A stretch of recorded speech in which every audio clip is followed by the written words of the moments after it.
Good morning. Start your day the right way. The Greenhouse Restaurant is now serving breakfast. Come and enjoy the refreshing and relaxing morning from our famous terrace. Serving the best omelet, fresh juice, hot coffee, and more. Try our new breakfast menu at the Greenhouse every morning from 7 to 11. Visit the Greenhouse Restaurant to give you the best service you deserve. Het belangrijkste nieuws uit Curaçao in het Nederland. Access Journaal, vers van de pers.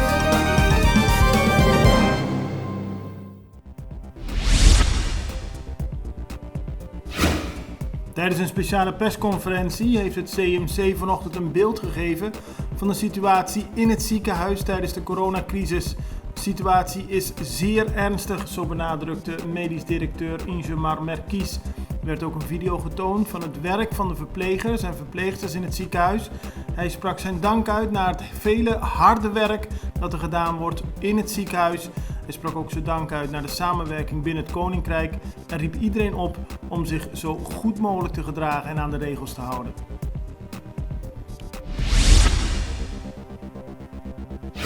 Nederland stuurt vrijdag versneld duizenden extra vaccins tegen het coronavirus naar Curaçao. Dit vanwege de alarmerende situatie op het eiland. Door een stijging van het aantal coronabesmettingen is de druk op de zorg enorm toegenomen. Minister-president Eugène Ruggenaat noemde die situatie gisteren heel ernstig. Het gaat om een levering van 30.000 vaccins die behalve voor Curaçao ook bestemd is voor Aruba. Dat heeft een woordvoerder van demissionair staatssecretaris Paul Blokhuis laten weten. Ook volgende week staat een lading gepland voor de eilanden. Daarnaast verleent het ministerie in Nederland bijstand in de vorm van het werven van medisch personeel. Zo wordt gezocht naar beschikbare medische professionals via Amerikaanse uitzendbureaus. Maar er wordt ook in Nederland gekeken of mensen bereid zijn naar Curaçao af te reizen.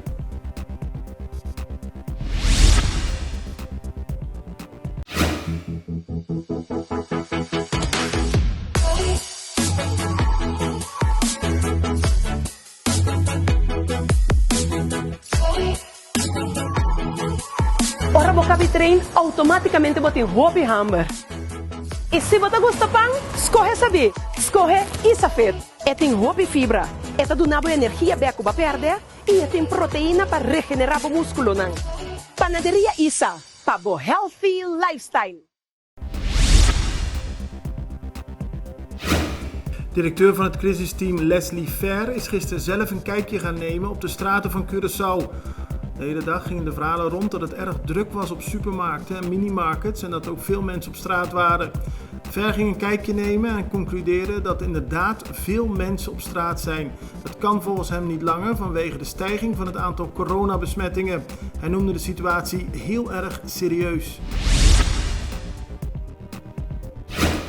De Electorale Raad heeft gisteren de resultaten van de parlementsverkiezingen van 19 maart bekendgemaakt.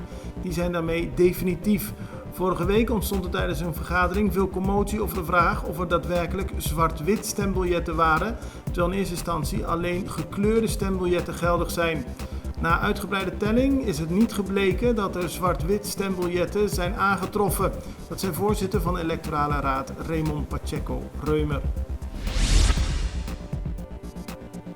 Welcome to Bocas Restaurant. Bocas is the place where you can find the best Argentinian steak, ribs, and seafood in Curaçao. Open daily for lunch and dinner with daily lunch and dinner specials.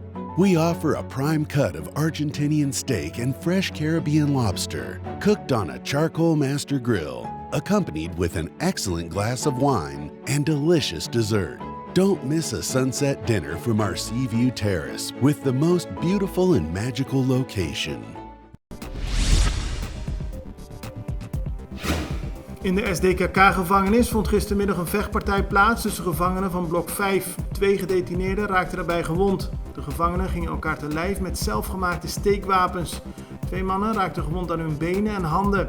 Een van de gevangenen verloor tijdens het gevecht een vinger. De 2 zijn voor medische behandeling naar het CMC gebracht. De Extra schrijft vandaag met trots over de prestaties van Curaçaoënaar Jules Martina.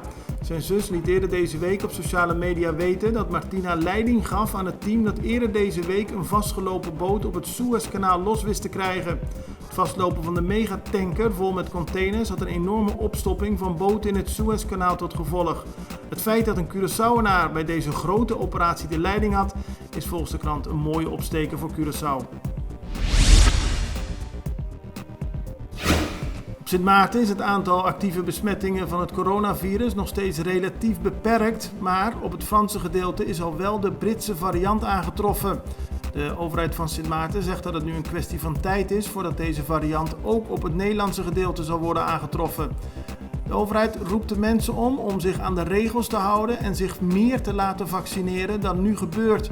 Alleen op die manier kunnen we voorkomen dat er een snelle verspreiding van het coronavirus gaat plaatsvinden, aldus de Sint Maartense overheid.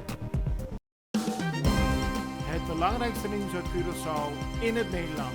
Extra Journaal, vers van de pers.